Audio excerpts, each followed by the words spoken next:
ระวังหากษัตริย์จิตใจเราเป็นสบายจิตใจเป็นสงบแล้วพฤติกรรมก็ดำเนินไปอย่างเรียบร้อย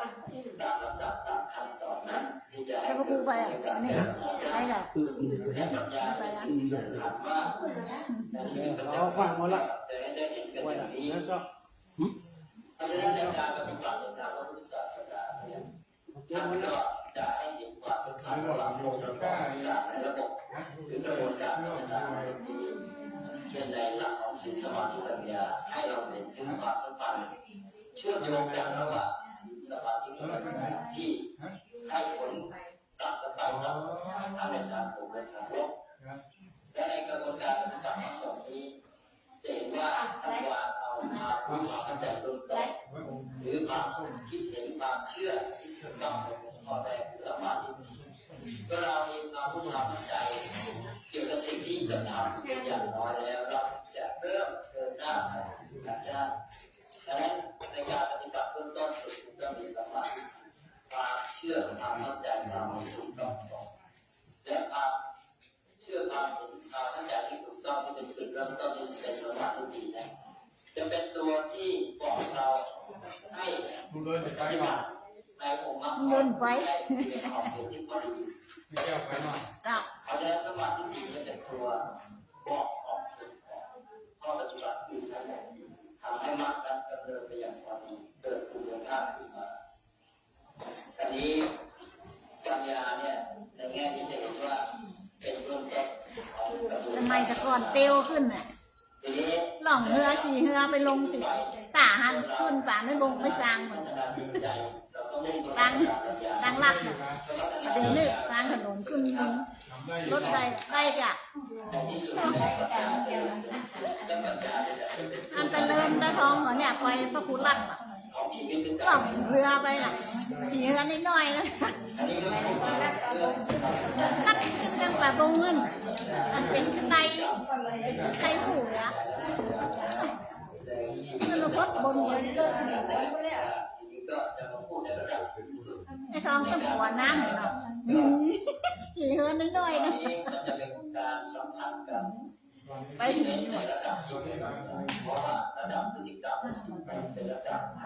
ไว้หลายเตือนละปัญญาที่สูงสุดนั้นมันจะอยู่ข้างหลังการที่รู้เข้าใจถึงที่สุดในสิ่งต่างๆตอนนี้เราถือว่าหมดปัญหาเรื่องศีลแล้วเรื่องพฤติกรรมที่มันต้องมีพื้นฐานมาดีแต่ต้นแล้วอย่างน้อยก็เราไม่ต้องห่วงกังวลเรื่องทางด้านความประพฤติต่างๆหรือจะแก้ปัญหาในด้านนั้นให้ลงตัวสักอย่างทีนี้เราก็มาสู่ระดับจิตกับปัญญาระดับจิตใจกับปัญญาเนี่ยความสัมพันธ์ในระดับสูงสุดนี้การพัฒนาทางด้านจิตใจเนี่ยจะมีศัพท์ที่เฉพาะอย่างที่ตั้งเป็นหัวข้อว่าจิตภาวนาจิตภาวนานี้เรียกชื่ออย่างว่าสมถะภาวนาหรือเรียกอย่างนี้ว่าสมถะสมถะก็คือการฝึกฝนจิตให้สงบนั่นเองอันนี้เป็นหลักปฏิบัติในการอ๋ออะไรใช่ไหมอ๋อแล้วนึงแล้วตรงนั้นเจอยกบาทเข้ามาในการนี่บอกว่าเราคนระดับสูงที่จะให้การพัฒนาสุดยอดก็จะมีศัพท์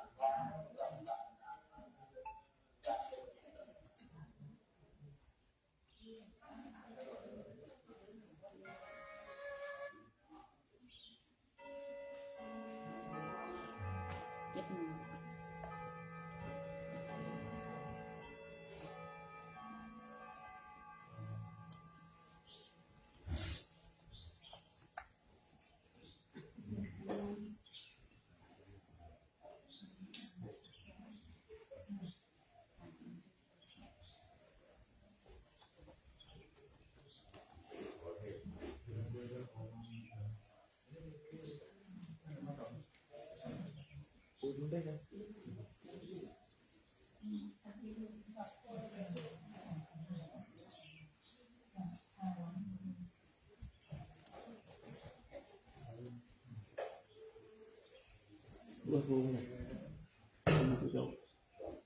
ก็ยกมือสิบนิ้วกราบไหว้พระอย่างองค์พระคับปิดปากตาลูกเจ้าอันทำปนาตั้งไว้ณหลวงพ่อโบสถ์พระวิหารหลวงตลาดสลาลาย องค์พระสุวรรณเจดีย์พระบรมธาตุเจ้าดอยสุเทพไหว้สายันเทวบุตรเทวดาพระธรณีเจ้าที่เจ้าแดนสุดแสนเจ้ายันแสนเจ้าองค์วัดเทพพัตเทพพระสุเทวฤาษีเจ้าพ่อขุนพันธ์เจ้าแม่กุฎีเทวดาทั้งสามพระบรมธาตุเจ้าดอยสุเทพไหว้สาในเมตตาบารมีธรรมกรรมฐานของพระเดชพระคุณหลวงพ่อพระธรรมเสนาบดีหลวงพ่อเจ้าคณะภาคเจนเจ้าว่าพระธาตุเจ้าดอยสุเทพราชวรวิหารพระสงฆ์เถรานุเถระสังฆเจ้าทุกตนทุกรูป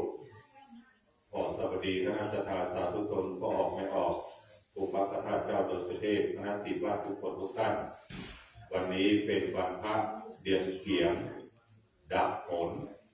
ดับ14 ค่ำวันนี้เราจะได้ร่วมกันในการประพฤติวัดปฏิบัติธรรมทั้งภาคเช้าและภาคเย็นและในช่วงนี้อยู่ในเรียกว่าฤดูกาลทอดกฐินซึ่งวันนี้เมตตาธรรมของพระเดชพระคุณหลวงพ่อพระธรรมเสนาบดีหลวงพ่อได้เมตตาพระเป็นเจ้าภาพในการทอดกฐินยังวัดพระธาตุสุขวางอำเภอแม่อายในวันนี้คณะสัตยาคงวัดพระธาตุเจ้าดอยสุเทพเอาประมาณ10 ท่านนะครับจะได้ไปร่วมอนุโมทนาในการทอดกฐินทอดถวายอย่างพระผู้จำพรรษาการถึงวัดพระธาตุสุขวางอำเภอแม่อายเสร็จจากพิธีนี้แล้วเราจะได้เดินทางไปกันส่วนเริ่มตั้งแต่วันพรุ่งนี้ออกค่ำเดือนนี้ซึ่งเป็นการตั้งธรรมหลวงมหามงคลในการสดับรับฟังพระธรรมเทศนาตั้งธรรมหลวงมหาชาติเทศนชาดกมรดกของชาติเป็นปีที่5ที่เมตตาธรรมของพระเดชพระคุณหลวงพ่อได้จัดปีนี้เข้าปีที่ 5เป็นมหามงคลในการได้สดับรับฟังพระธรรมเทศนาพบพระ13 กันเป็นบุญเป็นกุศลอย่างยิ่งเริ่มตั้งแต่ออกค่ำเดือนนี้ของวันพรุ่งนี้เป็นพระธรรมเทศนาการแรกการทศพรวัน4 ประการดังนั้นขอประกาศให้คณะสัตยาสาธุชนภูมิวัดพระธาตุเจ้าดอยสุเทพเราจะได้ร่วมกันในการสดับรับฟังพระธรรมเทศนาเริ่มตั้งแต่วันพรุ่งนี้การคนหนึ่งไปจนถึง13 กันและต่อด้วยธรรมอานิสงส์และธรรมบางแบบที่เดือนนี้เป็นเวลา15 คืนเกี่ยวกับทั้งหมดทั้งมวลดังนั้นขอประกาศประชาสัมพันธ์และรับทราบได้จะไปร่วมอนุโมทนาผู้ใดได้ฟังธรรมมหาชาติเทศนาชาดกพบทั้ง13 กันในฤดูกาลเดียวกันนั้นจากตำนานทุกกล่าวไว้ว่าบุคคลนั้นจะได้มาผ่านภพได้มาเกิดห่วงภพห่วงชาติครับพระศรีอริยเมตไตรเจ้าที่จะได้มาตรัสรู้เป็นพระพุทธเจ้าในฤดูกาลต่อไปเรามีบุญมีวาสนาจะได้มาร่วมภพร่วมชาติกับพระเวทพระศรีอริยเมตไตรเจ้าในการได้สดับรับฟังธรรมเทศนาพบรัง13 กันนี้เป็นต้นนะครับดังนั้นก็เชิญชวนคณะสัตยาเป็นเรื่องนาบุญอย่างยิ่งนะครับกับวันนี้ได้เวลาควรจะได้ประกอบพิธีการในการทำบุญตักบาตรเจ้านี้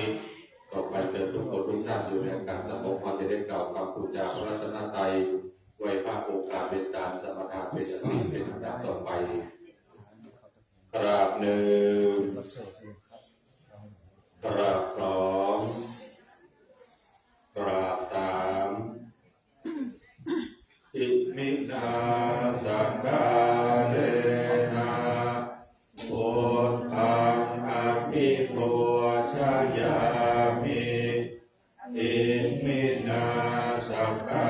เทนะธัมมังอะภิปูชยามิอิมินาสังฆาเทนะสังฆังอะภิปูชยามิอะระหังสัมมาสัมพุทโธภะคะวะพุทธังภะคะวันตังอะภิวาเทมิสวากขาโตภะคะวะตาธัมโมธัมมังนัมมัสสามิสุปฏิปันโนภะคะวะโตสา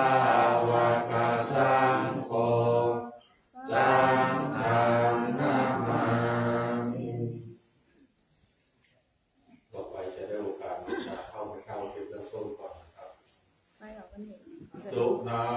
นตุคนโตเจเตวะคัมลาคงเทพดาวทุกดันดาวเทพคงใจเทวดาตนอยู่ไกลอ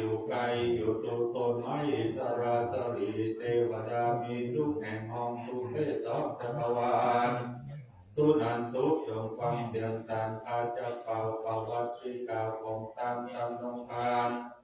โทรณีนุจนาตนจำตนจำบาปตนจำน้ำหยาบหมายตามขอมาไขประตูทิพยวานย่อมกราบวันตีเชิญมาอนุโมทนายินดีซึ่งวรจิญญาตามเจ้าเข้าเมาเป็นจริงขอจงนำเอาชื่อศรัทธาใจยิงผู้คาทั้งหลายเชิญเมื่อถวายแก่พระอินทร์เจ้าฟ้าว่าวันนี้ผู้คาจะได้ปั้มเป็นตามแต่ดีลีโนสันนิสินโนปราโพธิโมเลมาลาสัพเสนังมหันติวิจโยสัมโพธิมาปัญญิพระอนันตัญญโนโรพุตโมตัมปันนมามิพุทธังตัมปันนมามิธัมมังตัมปันนมามิสังฆังติรัตนาอันว่าแก้วสามประการอันโอฬารเลิศแล้วเป็นแก้วยิ่งมงคลแก้วในสากลโลกาอันมีก้าหลายหมื่นหลายแสนทั่วดินแดนลุ่มไตยังเปียกประไดแก้วแบงก้าสามดวงที่ผูกขาตั้งปวงโกกาบยอบุญแต่ดีลีสาธุสิริวิสุทธามังคุตาภาวโลโสตุโดบรมพุทธาติรัตนะผ่านแนวพระแก้วเจ้าทั้งสามประการก็ยังที่บานงานเรื่องเลือกวันเพื่อเลือโมราสจาผู้คาทั้งหลายได้ปั้มเป็นตาปารมีศีลปารมีไว้เป็นยอดกอดไว้กับตนกับตัวโลภาวะใจรอดถึงในสัจยังโลกิญญาโลพุทธลามรรคผลมีพระนิพพานเจ้าเป็นสิ่งแล้วแต่ดีลีสาธุอาจในวันนี้ก็หามาเป็นวันดีฤทธิอันวิเศษเป็นเรียนเกียงนับผลก็มาจุจอดรอเติมแก่ศรัทธาผู้กาตั้งหลายตั้งหมกเอาสาวน้อยใจเองขอบราศยังเหตุบริสยังป่าเวณีตามทำนองของแห่งอริยสัพโพธิสัตว์เจ้าคงล่วงแล้วหาเป็นมาในอดีตการะเมื่อก่อนเพื่อบอกก่อนหายเสียมราชดาผู้ข้าทั้งหลายจึงได้ตกแต่งน้อมนำมายังพระทุกมุขาราชาดวงดอกเขาดอกไม้ลำเตียนมาจากเนียงไว้เหนือคันเป็นสารโพธาพระธรรมวิภาคเรื่องโตหัวตีพอถวายแก่พระพุทธเองสากยราชกัตังพระบุตรพระบาทพระธาตุพระเจดีย์ดุติยโพธาวิภาคอันส่วนสองผู้ข้าทั้งหลายขอพนมกรกราบไหว้พระธรรมเจ้าที่ได้เทศนาไว้แก่โลกโลกาอันหอมเหินนำใจ84,000พระธรรมขันธ์ตัตติยโพธาวิภาคอันส่วนสามงานบ่อเสาผู้ข้าทั้งหลายขอถวายแก่พระอริยสัมมาเจ้าเข้าเมาตั้งแต่พระปัญญาโบสัญญาเป็นเขาตลาดต่อเต้ามาถึงสมมติสัมมาเจ้าตนวิเศษอันเป็นบุญญาเขตในพระพุทธศาสนาว่าเต้าแต่นั้นมูลศรัทธาผู้ข้าทั้งหลายได้น้อมนำมายื่นยอดถวายศิลนาปัจจัยหลายสิ่งเป็นบ่ยิ่งกว่าฌานสัพพะหรือว่าลานังได้ลาขอนิมนต์พระผู้มีพระภาคเจ้าพระธรรมเจ้าพระสังฆเจ้าจงมีมหากรุณาไหวนาปฏิกหาละปัญญาวัตถุสิ่งของตาของโมโมลาสตาผู้ข้าทั้งหลายแม้ว่าโมลาสตาผู้ข้าทั้งหลายมีความประสงค์โดยเนี่ยอันใดก็ขอมือสมอารมณ์ไฟใจจนน้อยใหญ่ใจยิงอันใดตั้งไว้ใจปณิธรรมหากใดตั้งไว้สมิจโตก็ขอมือสมสาโรธพักดังแก้วมณีโจแห่งพญาจักรวรรดิราชจุโบจุบาจะได้ฆ่าจะได้พายนั่นจุกจะมีดามาพระคาถาบาลีจะได้วางเป็นเกณฑ์ถวายวาสาทุโอกาสะมยังทันเตอิมานีทุปาภูคาราชตานังโอตนาปิกาหาลสาทุปาเพียรจนัตานังสัพพะวะตานังสัพพะตาสัพพะจักเจมาปุเจมาทุติยัมปิมัญญังพันเตตติยัมปิมัญญังพันเตอิมานีทุปาภูคาราชตานังโอตนาปิกาหาลสาทุปาเพียรจนัตานังสัพพะวะตานัง สังฆตาสักกจังเตมาปุเตมาพุทโธโนธรรมโนสัมโพโนหากังทิคารตังหิตายาทุขายายาวันิปาทิกมาทิฏฐโนทุกขวิภาราชตนังอภิสังสาชาลนาสัพพะโลกิยาโลกุตตะสัพพะสัมปตินังอรหันตามคาภรตินังนิพพานาปัจจโยหนตุโนนิจังคตังปุญญาโนของบุญทั้งหลายนินาบุคาทั้งหลายได้มามือตามแล้วขอบุญทิสักส่วนบุญญาลายสีจำนวนพวกนี้ไปหายังเทวดาเจ้าทั้งหลายมีภูมิมาลุกะเทวดาอากาศเทวดาถึงอินทร์โมโหพันตุดาวธรรมกบาลทั้งสี่สนางธรณีสลีปุตามาตนเจ้าบุญเป็นอนาเทวดาข้าพาหอเฮือนคารวะพุทธศาสนาลาหูนวธาตังพระอริยเมตไตรเจ้าตนลงอาภิจามาเกิดโปรดมนุษย์ชาติต่อไปรุ่นขอส่วนบุญอย่าได้ฆ่าอย่าได้ใครทำเกิดชาติยานิกาภริยาสามิกาลูกเต้าอุบามาจามเจ้าส่วนบุญหลายมิตรแก้วสหายเรือแลนนำใจเจ็ดเจ้งกระปุนเป็นเก้าเจ้งกระปุนเป็นแดนแสนเจ้งกระปุนเป็นขนาดหนึ่งแก่สัพพสัตตาสัตว์น้อยใหญ่ทรงติวปีนาติก็ได้สัตว์ตัวมีปีกบินบนหอนอากาศสัตว์ตัวเล็กข้ามคาลาวีขอจุมาพัตตาอนุโมทนาในมีคากาลวันนี้นั่งจุดยังมีเจ้าแพรดีๆนะโมวิสุทธังทิพเวกานังพุทธังธัมมังสังฆังกายเยนะวาจาสัพพังโตสังฆมันตุโน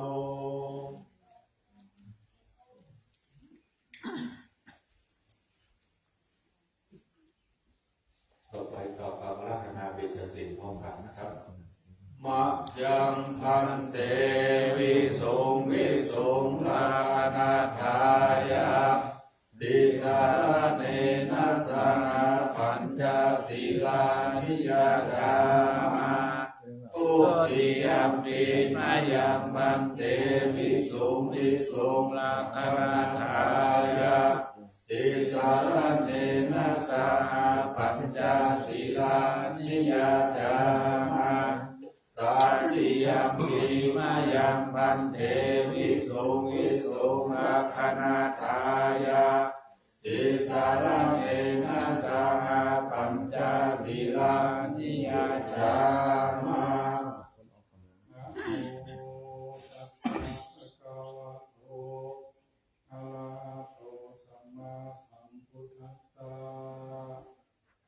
นะโมตัสสะภะคะวะโตอะระหะโตสัมมาสัมพุทธัสสะนะโมตัสสะภะคะวะโตอะระหะโตสัมมาสัมพุทธัสสะนะโมตัสสะภะคะวะโตอะระหะโตสัมมาสัมพุทธัสสะนะโมตัสสะภะคะวะโตอะระหะโตสัมมาสัมพุทธัสสะนะโมตัสสะภะคะวะโตอะระหะโตสัมมาสัมพุทธัสสะนะโมตัสสะภะคะวะโตอะระหะโตสัมมาสัมพุทธัสสะพุทธังสรณังคัจฉามิพุทธังสรณังคัจฉามิธัมมังสรณังคัจฉามิสังฆังสรณังคัจฉามิ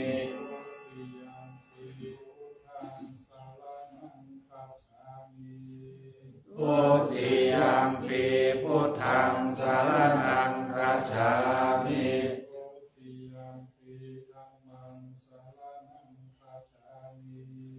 พุทธิยัมปิธัมมังสรณังคัจฉามิ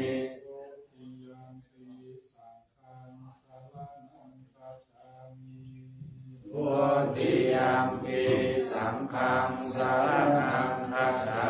มิ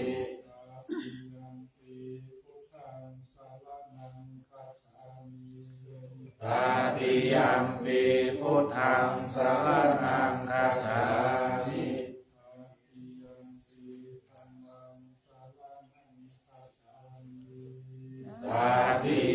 ปิธัมมังสรณังคัจฉามิ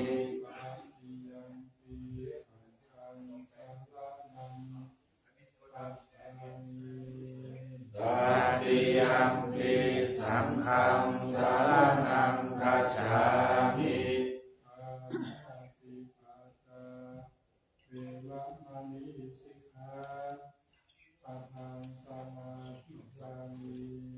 ปานาติปาตาเวรมณีสิกขาปะทังสมาธิยามิ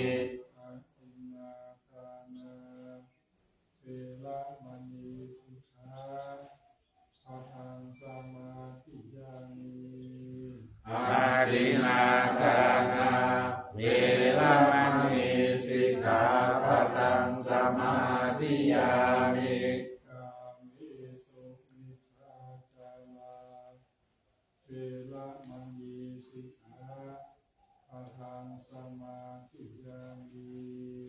กาเมสุมิจฉาจาราเวรมณีสิกขาปะทังสมาธิยามิ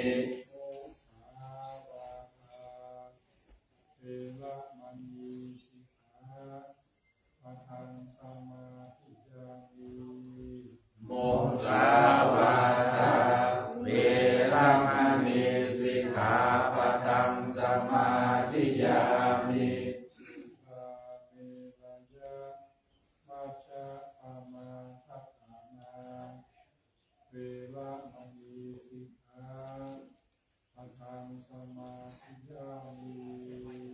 สุราเมรยะมัชฌะปมาทฐานาเวรมณีสิกขาปะทังสมาธิยามิ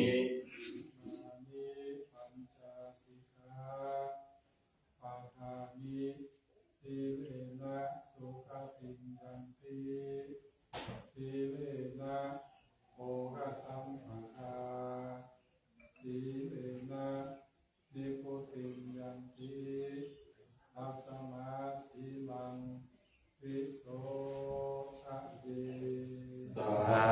ธุสาธุสาธุ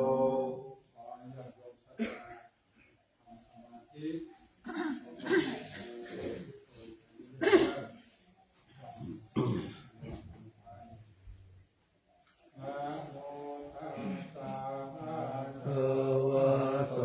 อะระหะโตสัมมาสัมพุทธัสสะนะโมตัสสะภะคะวะโตอะระหะโตสัมมาสัมพุทธัสสะนะโมตัสสะภะคะวะโตอะระหะโตสัมมาสัมพุทธัสสะภะวะอะระหังสัมมาสัมพุทโธวิชชาจารณะสัมปันโนโตโลกวิตุอนุตตโลปุริสธัมมัสสารติสัทธาเทวมนุสสานัมภะคะวะติสาวะกะโตภะคะวะตาธัมโมสันทิฏฐิโกอาคาลิโกเอ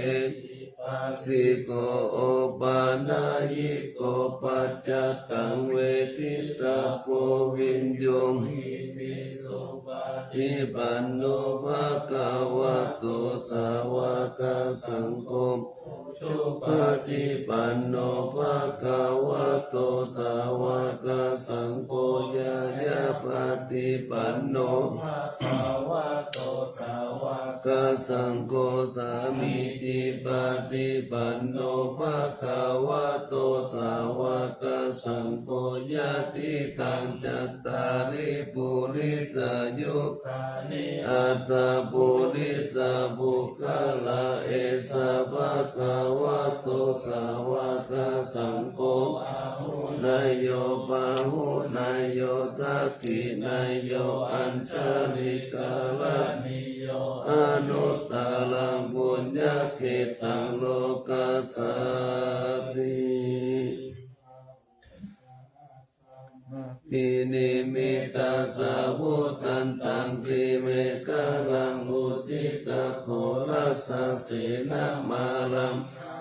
ทิธัมมาวิธินาทิตาวามุนินโตตันเตทัสสะภะวันตุเตชะยะมังคลานิมาลาติเลกามาพิโยชิตัสสะพะละติงโกลัมปานาลาวะกามะกามะตะกายะกังกันติสุตันตาวิธินาสิตาวามุนินโตตันเตทัสสะภะวันตุเตชะยะมังคลานินาลาคิริงคัจจาวานังอติอัตตะภูตังตาวะกิจักกามัสสนิวาสุทารุนันตังเมตตัมภูเสกาวิธินาสิตาวามุนินโตตันเตชัสสะภะวันตุเตชะยะมังคลานิโกขิตากากามติหัตถสุทารุนันตังทาวันติโยชนะปะทังคุลิมาละวันตังอิทิปิสังฆตามโนสิตาวามุนินโตตันเตชัสสะภะวันตุเตชะยะมังคลานิกัตวานะกัตมุตตะลังอิวะกัปปินิยาจินจายะตุตตวาจานัจานะกายะมะเทสันเตนะโสมาวิธินาสิตาวามุนินโตตันเตชัสสะภะวันตุเตชะยะมังคลานิสัจจังวิหายามติสัจจกาวาทะเกตุงวาตาปิโรปิตามานังอติอันตะภูตังปัญญาปฏิปัสสริโตสิตาวามุนินโตตันเตชัสสะภะวันตุเตชะยะมังคลานินันโตปานันตะพุจจกังวิพุตตัมมะหิติพุตเตนะเถระพุทธเกนะตมะปะยันโตอิโตปะเตสาวิธินาสิตาวามุนินโตตันเตสัสสะภะวันตุเตชะยะมังคลานิทุกขหะติติพุทธเกนะสุทัตตะหัตถังบรมมังวิสุทธิสุติมิติภะกะปิธานังญาณคเตนะวิธินาสิตาวามุนินโตตันเตชัสสะภะวันตุเตชะยะมังคลานิเอตปิพุทธทยะมังคลาอัตถกตาโยวะทินาทิเนสาลเตมะตันติสวานะเนกะวิธานิจุปัตตวานิโมกขังสุขังอธิกามายานะโลสัพพัญโยนิตายะสัพพะปานินังปุเรตวะปารามิสัพพะปะโตสัมโพธิมุตตะมังเอเตนะสัจจวัตเตนะหุนตุเตชะยะมังคลัสสะยันโตโพธิยามุเลสักกายานันติวัฏโนเอวันตาวังวิสยโยหิสยะสุจยะมังคะเลอปาลาสิตาปัลลังเกสิเสปัทวิโกกาเลอภิเสกิสัพพะพุทธานังปะโตปะมุตติสุนัตตังสุมังคลังสุปะปะตังสุมุติตังสุสุมุโอโตจัสสุญิตังพระมัจจาริสุปะทักขินาคายกัมมังวาจากัมมังปะทักขินาปะทักขินังมโนกัมมังปะนิติเตปะทักขินาปะทักขินาตัวนาลาบันตันเตปะทักขิเน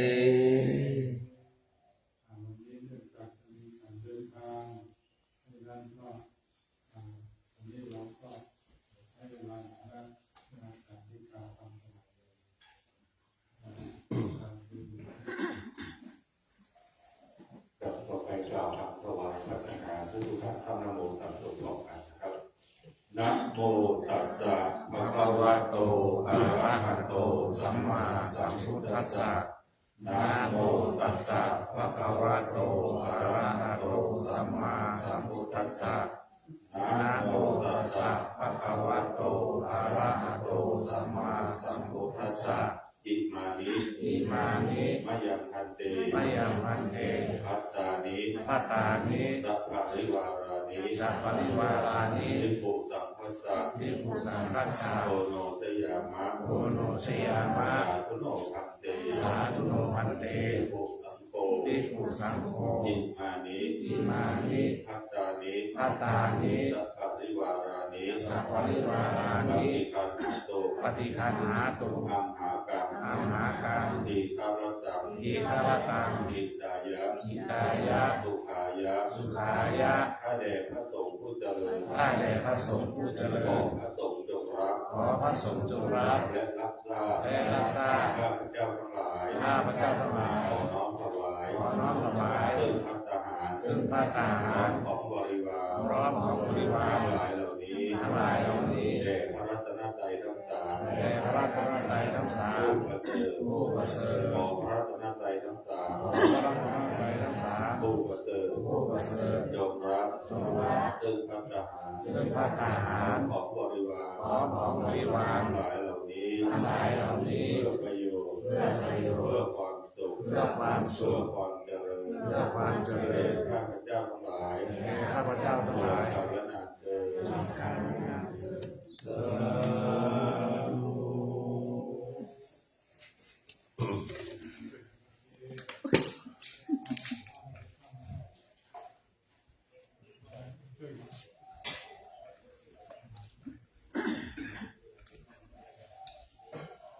ไปเจอคุณอาหารรับก่อนนะยะอาวาริวาภูลาภริปุเรนติสากาลังเอวะเมวะอิโตอินังเอกะนังอุปาคาปติอิจิตังปฏิตังตุนังยิปะเมวะสมิจโต สัพเพปุเรนตุสังกปาจันโทปันนาลโสยะถามณิโยติลโสยะถาสัพพิติโย วิวัจจันตุสัพพะโลกโควินาศตุมาเตภวัตวันตารายโยสุขีทีขายุโกภ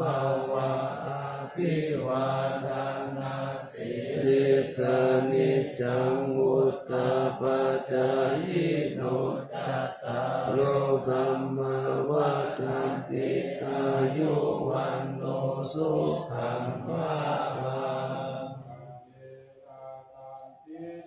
ปัญญาวัตโยวิธรรมัสสะวะกาเลนะทินังอาลิยสุปุโตโพเตโสตาติโสวิปัสสนาภานาตัสสะภิกขุลาภุปิสัจจินาโคนาเตสัพพะทิโลกัสสะมาชันติอาปาติวัฏจิตโลวิภัตตินัมมะลาปุญญาณิปาลาโลกัสสะมิปติตาพุทธิสังฆังติ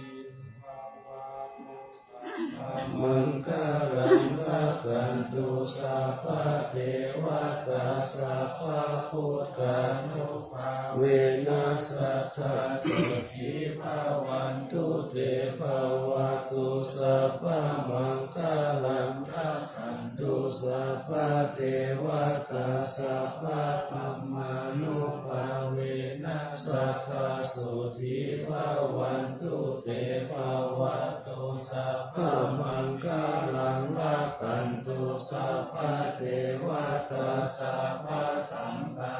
นุภาเวนะสัทธาสุขีภาวันตุเต สาธุสาธุสาธุต่อไปครับอาจารย์วิจารณ์นะครับสัพเพสัตตา สัพเพสัตตา สัตว์ทั้งหลาย สัตว์ทั้งหลาย ที่เป็นเพื่อนทุกข์ ที่เป็นเพื่อนทุกข์ เกิดแก่เจ็บตาย เกิดแก่เจ็บตาย ด้วยกันทั้งหมดทั้งสิ้น น ด้วยกันทั้งหมดทั้งสิ้น เวลาหนตุ อาเวลาหนตุ จงเป็นสุขเถิด จงเป็นสุขเป็นสุขเถิด อย่าได้มีเวร อย่าได้มีเวร ซึ่งกันและกันเลย ซึ่งกันและกันเลย อัพยาปชาหนตุ อาพยาประชาหน จ ตุ งเป็นสุขเถิด จงเป็นสุขเป็นสุขเถิด อย่าได้พยาบาทเบียดเบียน อย่าได้พยาบาทเบียดเบียน ซึ่งกันและกันเลย ซึ่งกันและกันเลย อัตติคาหนตุ อานิฆาหนตุ จงเป็นสุขเ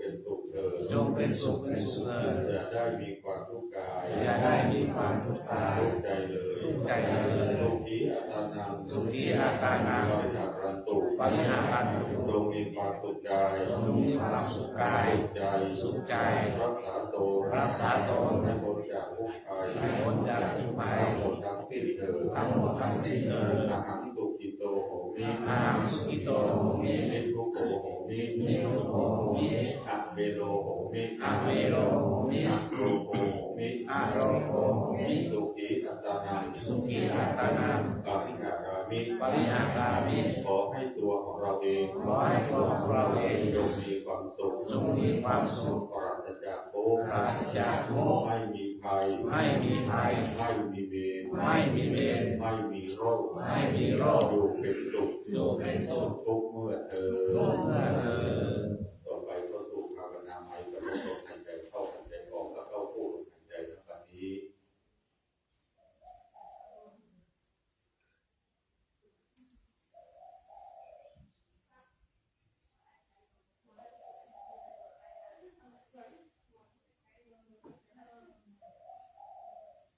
ขอคนตัวแทนเมตตาพร้อมกันครับ อิตังตานากัมมังนิพพานาปัจจายโยตุโนนิจจังอิตังศีลากัมมังนิพพานาปัจจายโยโหตุโนนิจจังอิตังภาวนากัมมังนิพพานาปัจจายโยโหตุโนนิจจังยัมกินทิโกสลัง ตาตาบัง กัมมังสัพเพหิกาเตหิกาตังปุญญังโนอนุโมทัตโตโสนันโตพนโตเยเตวะอัสสามิงทาเนอาทิกาตาทิกายุกาสัตตาหนโตสัพพะสัตตานังสุขีอัตตานังปาริหารันโตมาตาปิตาสุขีตาหนโตสุขาปามุนจันโตสัพเพยาตากาสุขีตาหนโตสุขาปามุนจันโตสัพเพอัญญาตากาสุขีตาหนโตสุขาปามุนจันโตสัพเพปิสาสัพเพ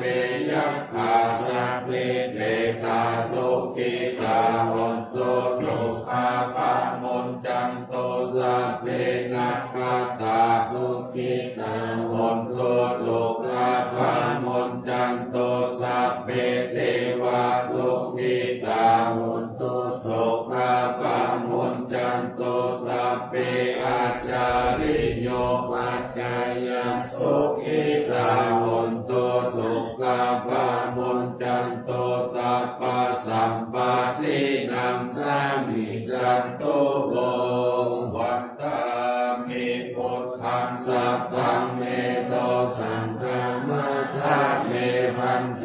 วันตามิธัมมังสัพพังเมโตสังฆามัทธาเมพันเตวันตามิสังฆังสัพพังเมโตสังฆามัทธาเมพันเต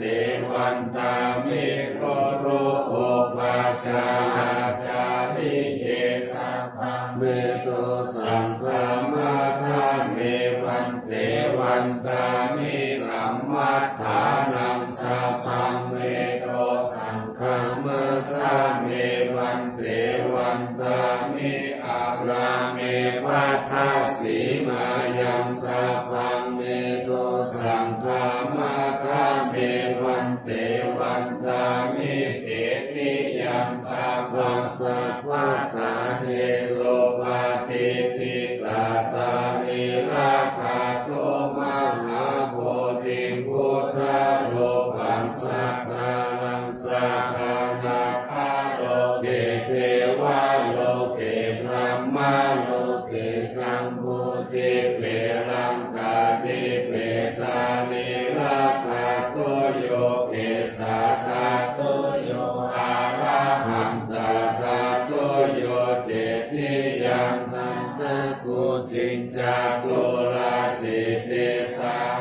สิกัมมะขันเตสัพเพสัมปะกตินิยังอาหังวันทา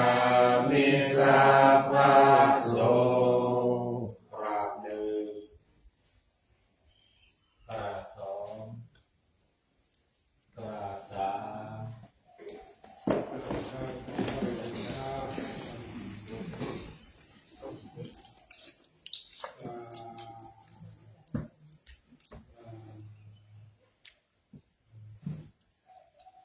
นะโม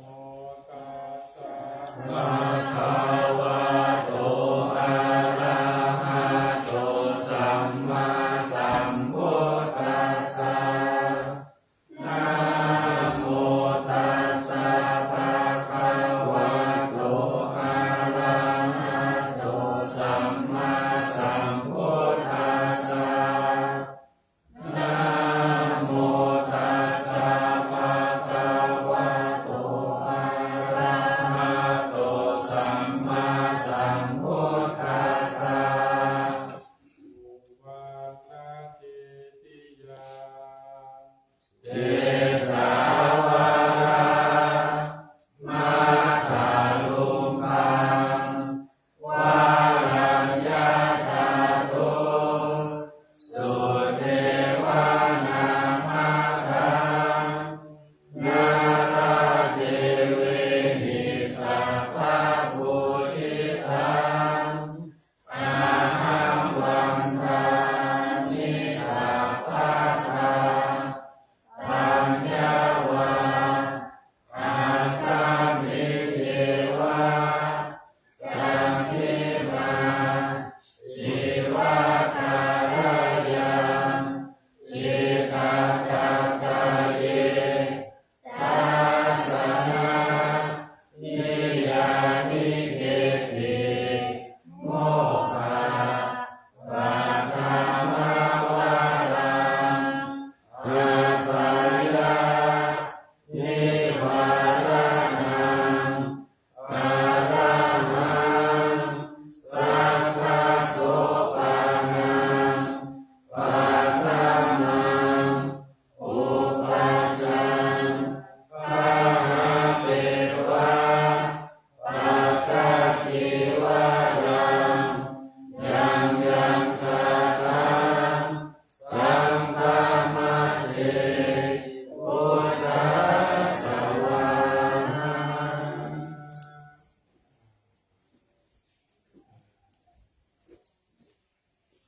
หน้าทางก็โสม